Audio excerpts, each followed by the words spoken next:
The question goes back for I don't know how far. What is better, Star Trek or Star Wars? It's that long-going debate. And now with new TV shows, The Mandalorian, which has completed its first season now, and Star Trek Discovery, that's completed its second season, now that's the question we're addressing in this episode. Which show is better, The Mandalorian or Star Trek Discovery? That's what we're discussing in this episode of Legends of Podcasting. And joining me in the waverider is... Stuart. I'm Rob. And I'm Liam. And we've done this episode a little bit different in the sense that we posted this question online on our YouTube channel and on our social media platforms and invited people to send in their answers to this question as well as send in some voicemails. So for this, we're actually got you guys, our listeners, are part of this episode. So to start things off, we're going to go to our first voicemail, which is from Belinda Boo. I think comparing The Mandalorian and Star Trek Discovery is like comparing apples and oranges. Their intentions aren't the same, and their stories and worlds are different, so there's no objective way to say what's better. It's like with fruits, it's just depending on your tastes. For me, Discovery is better because it's a show that challenges the formula. Instead of letting us be complacent in the status quo, it's brave and it's bold enough to try something else rather than just do the same and familiar old thing again and again. And after all, Star Trek is supposed to boldly go where no one has gone before. The Mandalorian is a great show, but at the end of the day, I think it's very safe and it plays on the nostalgia. So for me, Discovery is the better show. Well, there you go. Disagree. There was one line in there that I'd like to just not call out but address, and it's the show's supposed to boldly go where no man has gone before. So why is it going where we've been before? Quiet, Rob. Sorry. Why is Discovery taking? I would say it's not going where we have gone before. I mean, it's Star Trek Discovery starts off before Star Trek the original series, and then spoiler alert. Have you guys watched all of season 2 yet? Yep. I haven't because I don't like the show. Spoiler alert! But I'm aware of where it goes in season 2, and that's where I'm coming from. Is that we've had to go back to Spock and Pike and the people we've had before just to bring the audience in and just to keep the show going, and it's not anything new. Spock and Pike ties to a point in the timeline, which by the end of season 2, they're off doing their thing on the Enterprise now. And the crew of the Discovery are boldly going into the distant future where no man has gone before. So they've gone into the far distant future where none of the Star Trek properties have covered yet. Which also means that they can now do anything without worrying about continuity. That's great. Exactly. That's what the show probably should have done from the start. And with regards to The Mandalorian doing the same thing that everyone else does, in Star Wars, you've got that horrible problem of nostalgia. I know a lot of people complain that Episode 7 was the same as Episode 4 in that whole thing, and Rogue One had too much callbacks to the original trilogy in it. I think what Mandalorian's done, which I enjoy about the show more than Discovery, is that it's throwing nostalgic winks in properly. It's doing a homage rather than a let's do the same thing again. It's doing something different with the universe rather than having the Jedis and Sith fighting each other. And I'm actually comparing. I know I agree with the point that it's Star Trek and Star Wars are apples and oranges, but comparing just the first episode of Discovery, which set me on the wrong tone entirely, and The Mandalorian, which made me go, okay, this is different. For me, that's why I prefer it. How about you, Discovery. then, Stuart? Well, my favourite fruit is a mango, so let's start off with that. But then we'll go for. I mean, out of the two shows, it's difficult to. I mean, I do prefer The Mandalorian over Discovery more because I'm more of a Star Wars fan, so it's kind of biased to begin with. But I think because that's only been 8 episodes, and like Star Trek Discovery's been like, how many both seasons add up to? A lot. That's a lot of episodes. There's been a lot more sort of deep dive into the characters, and I like the fact they brought in season 1 they brought in all these new characters, and you got to know them, and sort of the big twist halfway through the season was really good.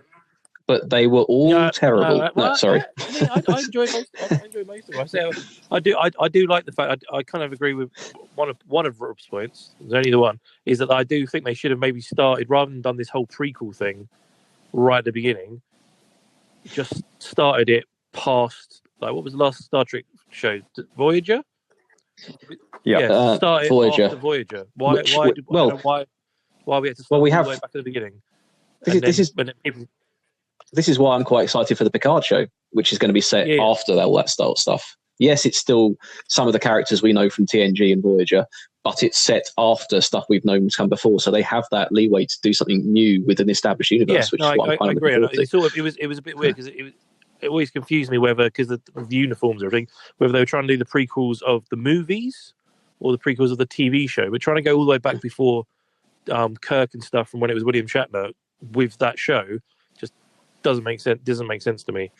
But It is interesting. I mean, season 1 of Discovery also had technology that was far more advanced than what you saw in the original series. Exactly, right. Which then suggested... Yeah, that was always the thing bugs where me. It then suggested that, that maybe this was more tied into the new J.J. Abrams, cinematic kind of thing. That's what I sort of take it as, because it makes more sense. But if they're going to start, when they go to you'd be interested in season 3, when they go to the future, if they're going to start callbacks to, Picard and, Next Generation and stuff, then that will be interesting. I mean, but one of the things, obviously, you haven't seen, Rob, because you haven't been watching Discovery, but when you go through season 2, the fact that you've got the difference in the technology is addressed in it, and they basically kind of make the technology simpler. They rule out certain things, make it so you don't have holograms anymore, and so they do all these changes to try and make it so that by the end of season 2, technology has got to the point where it can naturally go into the original series. So it's kind of an interesting thing. So I don't think we really know for sure at this point as to whether or not Star Trek Discovery does tie in to that original continuity, or whether it ties into the cinematic, the J.J. Abrams continuity, or whether it's just its own thing. I guess we're going to find out on that in time. Although apparently Star Trek Picard is supposedly, from what I read for some interviews, it is going to be tying everything together, including the J.J. Abrams universe, is going to be tied into the main one somehow. So see that. Yeah, but we'll see. I mean, that could just be yes and bizarre no. geek theories that I've read online. I haven't listened to the actual interview. I saw that written up, and it was referring to an interview. So anyway, you know what? We've got more comments to get through. Let's go to our next voicemail we got from Jamie, who also has his own podcast, Not 99 Podcast, if you want to check that out. But here's his message. What's up, legends? This is Jamie, and I wanted to weigh in on your discussion of The Mandalorian versus Star Trek Discovery. And I'm going to throw it out there. I've never seen Star Trek Discovery. So, but here's the thing. I'm American, so I think everyone should listen to my opinion, regardless of how ill-informed it is. And you should know that I'm right. So, that said, Mandalorian, 100% better than Star Trek Discovery. It's incredible. And 2 words, guys, 2 words. Baby Yoda. You name one thing in Star Trek Discovery that's even nearly as awesome as Baby Yoda, and maybe you can change my mind. I don't know. Mandalorian, awesome. Star Trek Discovery, is it even really still on? Who knows? Brilliant. I'll name one thing in Star Trek that's just as good as Baby Yoda: Captain Kirk's fighting stance. Wow, that's a good one. But that's not in Star Trek Discovery. Yeah, very true. Yeah, fair point. I can't name anything else about Star Trek Discovery, and that's not because I don't like it; it's because I haven't watched it. I would say I don't think there's anything in Star Trek Discovery as cute as Baby Yoda. I don't think there's nothing in the entire universe cuter than Baby Yoda. Well, sorry, it's literally beating Gizmo on Gremlins. That was the top. It's beating that. I mean, that's pretty tough target. And the fact that what makes me laugh about the Mandalorian show is great. It should really be called Baby Yoda and his companion, the Mandalorian. That's what everyone's talking about. That's what we all react to on YouTube is the Baby Yoda bits, and it's the Mandalorian's great, but Baby Yoda is the star of that show. Yeah. Really strange thing to say, because he can't even talk, and he just like just does naughty stuff as a kid, and then like uses the Force like a few times. Yeah, he's Very all strange. anyone cares about. Baby Yeah. Yoda. Well, that and, Exactly right. there are a few other good characters on the show as well. I mean, the character of Quill on the Ugnaught on Discovery. I have spoken. I have spoken. Yeah. That's right. But like I say, like Baby Yoda is one who's like what all the memes are about, what all the toys are now coming out as. It's like that's what stole the show. And when like that stormtrooper, like spoilers, when that stormtrooper punched Baby Yoda in the last episode, that hurt. I was not happy. I thought that was brilliant. I mean, it was the Baby Yoda was pretty well managed leading up to the reveal of Mandalorian as not being, because Disney would want to put that toy out there straight away for Christmas. Oh yeah. But I think it's one of the rare examples of a breakout character being done right. Hands up if you remember Voyager. My hand is up. Sorry? Yeah, hand is straight up. My hand's up. The virtual hand is up. They went into that. There's an interview, which I can't remember who it was. It might have been, who was the showrunner at the time? Oh, God, I forget his name. He was talking about how, we've got these great characters. We've got the holographic Doctor, played by Robert Picardo, who's amazing. And we've got this new breakout character who wants to become the star of the show, which is Neelix. And as anybody who's watched Voyager will know how well that worked out. And then Neelix was a cool character, but he was never going to be the star of the show. I'm sorry, what? Neelix was cool. Who the hell are you? What have you done with Liam? He was just cool and fun. He's just in small doses. Like he was a fun little character to have in there in small bits, but he was never going to be a main character. But the thing was, if they made him a main character, then the show would have died quicker. As I understand it, maybe I'm misremembering an interview here, but I'm pretty sure he was designed to be the sort of the Data of that series, and then it was only when the Doctor became more interesting, and then later 7 and 9 was added with the Borg becoming human thing. Oh yes, but I definitely remember 7 and 9. Oh, gee, yeah, of course you would. Right age for that. But this is the point being, you can't really write a breakout character into your script. You have to kind of let the way those characters develop, and Baby Yoda just without knowing that he was going to be in the show, turned up at the end of the first episode. Everyone was like, "Oh, what the hell, Yoda? What the hell?" And then the way they've written him in as a cheeky sort of, but also heavy Force user is quite an interesting way of doing that. And of course, like you say, he's become the one everyone's talking about. Okay, so moving on to our next message. Our next voicemail we got is from Jacqueline. Hiya, legends. Love you guys. Love your channel. I've been busy, as you know, with work. But I've got time now on my hands. Things have slowed down, which is fantastic for me, so I can catch up on all the good stuff. Star Wars, of course. Just love Star Wars. The Mandalorian, excellent. Looking forward to more. I just love the Baby Yoda. Oh, what an addition. Oh, Baby Yoda.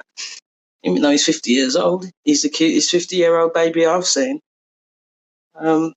When it comes to the look and the feel of it, it's short episodes, but it's got a great movie feel about it, and I just look forward to it. I love the mystery and the secrets. I'm just looking forward to more and your podcasting. See ya. Well, thank you, Jacqueline. We're glad that you enjoy the podcast, and yes, it certainly does seem that Baby Yoda is. He is the cutest 50-year-old baby. What do you guys think? I don't remember any 50-year-old babies any cuter than Baby Yoda, I have to say. I think it's the same Jacqueline that comments on our YouTube all the time. She's a big fan, so it's great that she put a voicemail in. Yeah, thanks for calling in, Jacqueline. Brilliant. So we do have, speaking of YouTube, we do actually have a bunch of YouTube comments here as well. I'm going to go through the longer ones first of all, and we'll end by quickly running through the shorter ones. So let's begin with ABCUN17 said, "Are you seriously asking that question? Lol." Yes, we are. Yes, we are. I know. The obvious answer is the obvious answer is Star Wars, but I'm just going to say. Well, we also got Upfront Buckle 04 asked, "Is this a joke?" No, it wasn't a joke. We really did ask that question. BMV, the movie fanatic, says, "Because Mandalorian is not the show we deserve, but the one we need right now." Nice. Oh, I understand that reference. Yeah. Batman. Now, it's just Woodpecker Forge sent in a message saying, you can't compare both. You can't compare both different, and both have their pluses and minuses. However, I think before you argue the point which is better, you need to wait till there's a whole series of each out and you've watched all the episodes. Obviously, we posted the question before Mandalorian had finished its whole season. So having seen the whole of the first season of Mandalorian and all of the first 2 seasons of Star Trek Discovery, I know that we're all in agreement when we say Discovery is better. Moving forward. Wrong. Like Kevin Spacey in a bad Superman film. Wrong! I just want to know what minuses he's talking about in Mandalorian, because I can't think of any. That's very weird. I want him to respond to what minuses there are. Well, so Woodpecker Forge, let us know. Send it in the comments. Let us know what were the minuses that you found on Mandalorian, and also Discovery. Include all the pluses that you have in Star Trek Discovery. But only do that. I only want pluses for Star Trek and minuses for Mandalorian. Okay. I know who Woodpecker Forge is, and I'm going to go and talk to him in a bit. Now, Mustafa Jav says, I love Star Trek Discovery. But the thing that gives The Mandalorian the advantage is that it don't feel overwhelmed when watching it.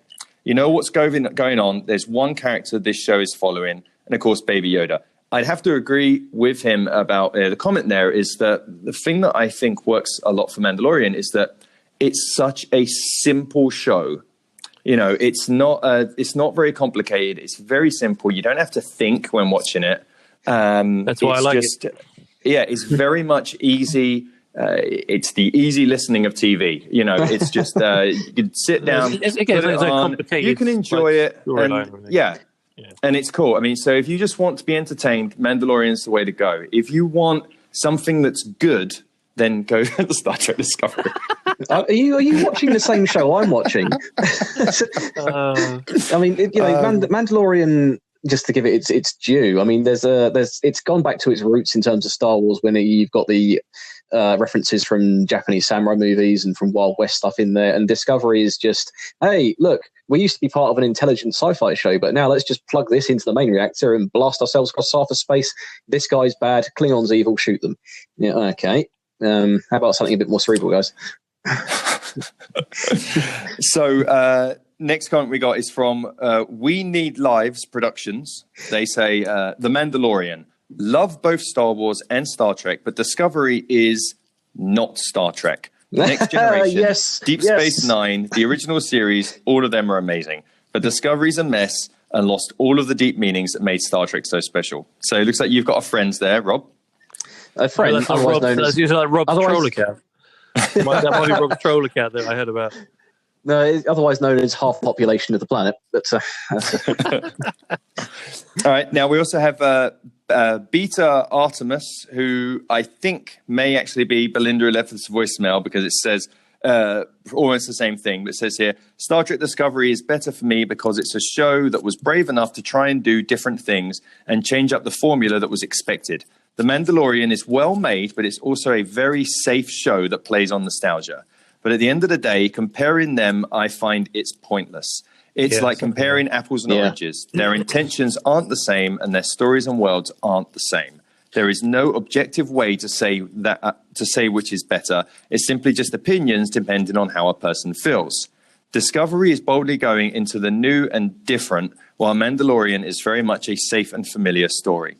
They have very different intentions, but Discovery's boldness is better for me. After all, Star Trek is supposed to go where no one has gone before.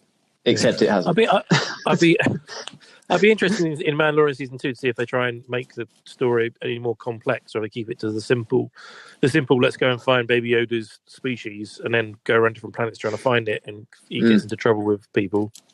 I don't know. All right. Now the next comments here we have Jacqueline, which. It may be the same Jacqueline again, who says, the winner is Star Wars. Firstly, I will always love the original trilogy, and then the preceding 3, especially my favorite is Revenge of the Sith. The more recent movies are good, but I'm still undecided till I see the final movie. So now that you have seen the final movie, Jacqueline, let us know what you think. The Mandalorian so far, it's just great to watch, and the early edition of Baby Yoda, you know, is going to be an epic series. Though the episodes are short, it has the cinematic look and feel about it. Star Trek Discovery is okay, but boring in parts. But I will watch it when I can because of my love of Deep Space Nine was so good. I do love Deep Space Nine. So there you go. I mean, you can like both. You can like Mandalorian and Discovery. I like both. I just won't. I won't think any less of you if you do. But So now we've got. It's just a different. It's like the Discovery is a lot more. It's a lot more complex with the storyline because they've got more episodes to do it in, and also it's a lot more like Star Trek is a lot more dialogue and talking and diplomatic stuff. See, and that's the thing. I mean, you can. Yeah, but you switch that over to. Oh, I was just going to say you switch over to Mandalorian on the flip side of that, and it's like you say, it is apples and oranges because it's a compressed season of 8 episodes. You're following one character around, and a lot of his he doesn't speak, but a lot of his emotions and acting come through in his mannerisms. Yeah, and his acting, and that's fantastic for me. I mean, they talk about boldly going into a new, different direction, having your main character have his head hidden the entire time. Going back to taking a franchise that sort of lost its way and taking it back to its roots and finding a new audience with it, it's brilliant. All right, so our last long comment is from Owen Sanford, who says, expectations versus what we got. The Mandalorian had no expectations apart from it had to live up to the Star Wars name and be an interesting story. But that's the same for any show with an established IP, which for me is so far has knocked it out of the park, helped by its significant budget. Then, including the show's ability to cater to the casual Star Wars fan as well as the diehard, thanks to the time period and modern Mandalorians being fairly undocumented, they could tell any story they wanted, and this Western clearly works. I really love Discovery, but in contrast, a lot of other Trekkies didn't like it because it's taken certain liberties with the Star Trek formula, darker tone, the show's use of Section 31, morally compromised characters, etc. Therefore, it didn't live up to the expectations that many had of a Trek show. Just an opinion, maybe a wrong one, but I love both despite their flaws. You guys are awesome. Well, Thanks. Thank you very much. You're awesome too. I mean, let's just to throw a spanner in the works there, but DS9 did Section 31 and morally compromised characters a hell of a lot better than Discovery has. Well, I feel like Discovery... Phaser's fired. Phaser's fired. Deflected with a lightsaber. I feel like Discovery's done a pretty good job of its writing. It was absolutely... when it started off, I wasn't expecting it to be as different in tone to the original, to all the other Star Trek TV series as what it was. So it took a little bit for me to get into it. You know, I had to watch quite a few episodes before I, fully accepted and really started to enjoy it. But sticking with it, I think the writing actually is really good on that show. And by the end of season 2, they did a lot of cool stuff. There's a lot of cool stories told in there. The overall story arc, I think, has worked really well. And I'm looking forward to it being more in the future. Now, before we go on, I'm going to end up by just quickly running through these shorter comments there. Do you guys think that when it comes to Star Trek and Star Wars kind of thing, do you think you get a similar thing as what you get with the Marvel v DC thing at the moment, where you got lots of people are just blindly Marvel fans or blindly DC fans? Do you think that instead of just accepting all of this stuff, because I mean, we us guys at Legends Podcasting, we watch all of these things because we love all science fiction, all comic book stuff, fantasy, and that. We love all of it, and this is a great time right now that we get so much content for us. But do you, Rob and Stuart, think that you get some of that whole mentality where people are just blindly supporting one thing? Do you think you get that with Mandalorian and Star Trek? I would agree with that. Yeah, definitely. I mean, it's very similar to the way Marvel and DC are at the moment, where if you love the Marvel films, apparently you're not you're not allowed to like DC films, and vice versa.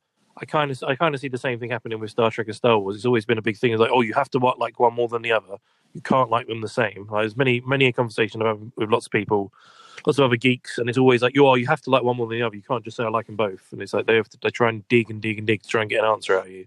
And that's happened for years since I was a kid. So I definitely... It's the same, It's the way cultures work pop cultures work for years, and you have to remember that Star Trek and Star Wars are both the granddaddy of the geek culture we have today, being the ancient franchises that they are. So you may have grown up. I mean, I grew up on Star Trek, but I prefer Mandalorian over Discovery. So take it for a pinch of salt. I own an Xbox and a PS4 because I'm lazy. So I don't.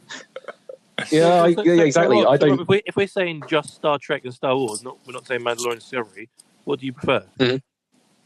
I'd have to go with Trek, to be honest, as I grew up on it, and there's other characters there. But I do love Star Wars. I think the A New Hope, the original trilogy, was brilliant. I do remember watching Empire when I was about 8 years old, not understanding any of it, but like remembering a guy fighting a guy in black with a lightsaber. It was like, this is fucking cool. Yeah, so there's you grow up on it, you fall into the franchises, but I, like you say, Liam, I'm going back to you on this. I love it all because it's just all geek fandom, and it's what keeps me going in the dark times. And for me, if you're getting it down to just Star Trek or Star Wars, yeah, I love both of them. I do find myself watching. I guess I'd say liking Star Trek more. Just because, as I've discussed in previous episodes of our podcast, I feel like Star Wars is just, it's in your face all the time, everywhere. And it's just, it's so over the top. Like you need a break from it. But let's go through. We've got to wrap things up here. So I'm going to go through the short comments that we had on YouTube. Mm-hmm. So we'll see and in the end, we'll be able to see where our audience falls on whether or not they're more Mandalorian or more Star Trek Discovery. So, okay, deep breath. Mark Hayden says Discovery turned Klingons into jelly beans. Elinigma says, I've always loved Star Trek and I really love Discovery, but haven't watched Mandalorian. I'm sure I'm going to love it too, but I usually enjoy Star Trek a little more. Jake Mann says, that one. Skull Kid says, it's an insult to the Mandalorian to even be compared with that trash. The C411XM says, The Mandalorian, and 2 words, Baby Yoda. Unincognito says, a certain small green alien. Tika Paprika says, Baby Yoda. The Wolfgang says, Baby Yoda. John O says, besides the whole spaghetti western feel, come through, Baby Yoda. Lichcoin says, because of Baby Yoda. Enough said. Levante A says, Baby Groot 2018 and Baby Yoda 2019, because why not? Oh, don't! If you cross those two over, that's the end of it. Imagine if. Oh, yeah. Feed Espinoza says The Mandalorian. Slayer Pogers says Mandalorian. GH Gameplays says, really? Mandalorian, of course. Liam Harold, good first name. Sorry, I'd say Mandalorian as I'm not a Star Trek fan. Don't like him anymore. Just kidding. Corey Weston says The Mandalorian. Nye Moon says The Mandalorian. I have spoken. And finally, 12 Chapin says Watchmen. So there's always one. What we're taking from that is the winner is Baby Yoda. Yes, it would appear Baby Yoda, Discovery, not the Mandalorian, but Baby Yoda has won. Yeah, Baby Yoda is one. I'm happy with that. Result. All I'll say to end up on is a comment I saw on a website the other day. How to solve the Star Wars and Star Trek argument is you put a stormtrooper in a red shirt on a battlefield. Stormtrooper misses the shot, the red shirt dies anyway. Yeah. Nice. Good work. All right, so that's it for this episode of Legends of Podcasting. Thank you, everyone that sent in their comments, and especially thank you to everyone that sent in the voicemails. If you would like to send in any more voicemails, you can send them in at any time. It doesn't have to be just when we send a question. So just go to anchor.fm, look for Legends of Podcasting, and there's the option there to send in a message. We'll also periodically include that link on our different social platforms to encourage people to call in. And keep an eye out. We will post more questions soon and do another episode like this. It's going to be dedicated to you guys, our fans, as we contemplate another super important question. I don't know what the next one will be yet, but we'll see. So, Marvel or DC. Marvel or DC. Marvel or DC. Oh, I think we know what the audience are going to say. Dark Horse. Like it. Or So, how about? Oh no, let's go for the Wildstorm universe and go back to the 90s. I tell you what, we should start doing like heroes, like I don't know, someone versus someone, and then we'll have some massive debate about it. It'd be great. That would be an interesting one. We'll think about this. So keep an eye on our social channels. Just look across social media for Legends of Podcasting. Be sure to follow us on those platforms, and then you'll see when we post this next question, give you a chance to be part of an upcoming episode of Legends of Podcasting. And also be sure to head over to YouTube, where you can watch our reaction videos to so many things now. And also you can join the community on our YouTube channel, which is where the bulk of these comments that we got in this episode actually came from that. So we have a great community. They're a very active community. Thank you everyone for taking part. And if you would like, you can also support us on Patreon. Just head to Patreon, look for Legends of Podcasting. So that's all from me. So for me, And that's everything from me. Mandalorian rules. Baby Yoda. Live long and prosper. I don't know. I wanted to end on something Star Trek. Whatever. Make it so.